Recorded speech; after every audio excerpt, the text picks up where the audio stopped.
So what's going on, guys? The truck guy here. Today I wanted to get back to you with another unboxing and review.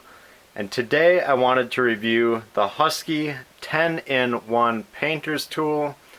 If you're into tools, knives, and tackling jobs around the house and yard, please check out my channel and hit that subscribe button, guys.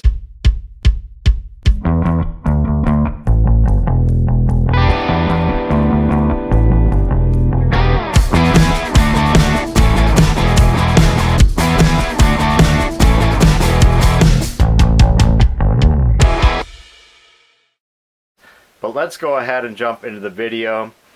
So I was at Home Depot the other day and I have a couple painting jobs I'm currently working on. So I saw this tool. It looked really cool and really useful. The Husky 10-in-1 painter's tool. So I thought I'd pick it up and give it a try on my jobs. Guys, if you haven't seen my other review on the Husky 15-in-1 painter's tool, check this one out as well. But I actually tried out both tools, both the 15-in-1 and 10-in-1 painter's tool. This one, it's going to set you back a little bit, guys. It's $12.97, so it runs a little steeper than the 15-in-1 painter's tool, which is $7.47 at Home Depot. You can pick this up in the painter's section. Let's go ahead and take it out of the packaging and see what we've got inside.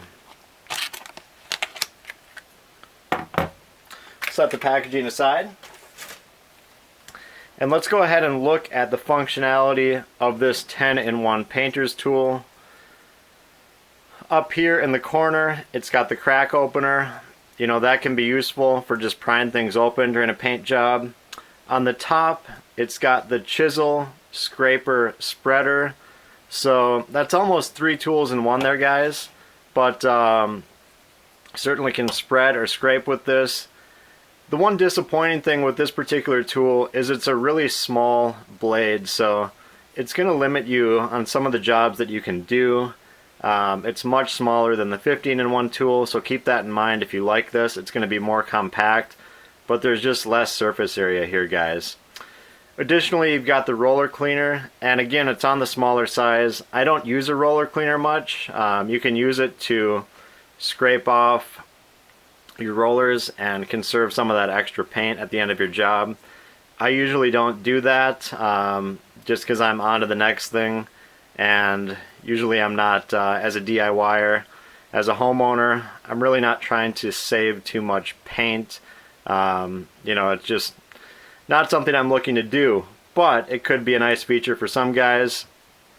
Then kind of the cool thing about this knife is it folds back over and it's almost kind of like a traditional multi-tool. And let's go ahead and look at what we've got inside. We'll start with the other side here. You've got a traditional knife in here, which is a little awkward in the hand. I'm not gonna lie, guys. It's, you know, it's gonna be useful and it does lock in place, but you know, it's a little awkward to utilize because the multi-tool is a little bit on the larger side in your hand. And to unlock that knife blade, it's got a button lock, and you should pull it back on both sides, and then that knife is going to slide into place. Additionally, on this side, you've got kind of a multifaceted tool that pulls out here, and you've got your bottle opener, your can opener, and a really small slotted screwdriver at the end. You know, I don't know about the usefulness of this particular tool, but you know, if you need to crack one open a can, or if you've got a really small flathead that you need to get in, or I guess do some prying with, you've got a 3-in-1 tool on that side here. And then let's take a look at the other side, and you've got your jab saw blade. This is a tool on here that I actually think could really come in handy. You know, if you need to cut through some drywall, if you need to do, you know, any type of cutting, this is going to serve you a lot better than that traditional knife. So it's rather sharp. It's going to lock in place again with the button lock. So I really like this feature of the painter's tool. And this feels good in the hand. It feels a little bit better for a saw to have that larger grip to hold on to. And then you've also got your Phillips screwdriver. Again, a little bit on the smaller side, but in a pinch, this really wouldn't be a bad tool to utilize. And then additionally, if you break this back open, guys, on the other side here as your 10th tool, you've got the concave scraper. And when I talked about the 15-in-1, I didn't see a huge use for a concave scraper, and then just the other day I was, scraping a little bit of wood, and it was nice to use that concave scraper around the edge of the board. So, I didn't say it was very useful with the 15-in-1, but now, guys, I've found a use for it. So definitely like that concave scraper that they add to the tool. In terms of the material, it's a little bit stickier than the 15-in-1 material, so it's going to stay in your hand well, but at the same time it's going to pick up a little bit more dust and particles, so I'm a little partial to the 15-in-1 grip. It's just a little less sticky, which I prefer.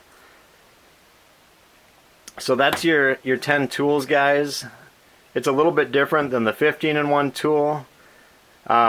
Overall, the difference between the two is the 15-in-1 tool is just going to be more substantial in your hand, and it's going to be a little bit easier for opening paint cans, things of that nature. I was using both on my job yesterday, and I really found myself gravitating more towards the 15-in-1 tool. It's just more ready to go, and it's just a little bit larger in the hand. With this, I really just didn't feel like I wanted to utilize this smaller scraper and spreader, and then having to go in and get out the particular tools and having them lock in place and using this mechanism. It just didn't seem like the functionality I was looking for on a paint job. What I did on yesterday's job is I used mainly the 15-in-1 paint tool, and then I also had a sharp utility knife on me. So I really found myself gravitating more towards these two tools on my paint job rather than the 10-in-1.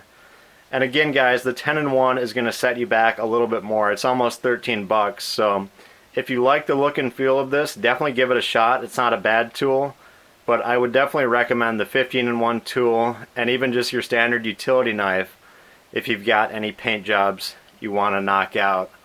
So that's it, guys. Please hit me up with a like or subscribe if you can. And as always, we'll talk to you on the next video.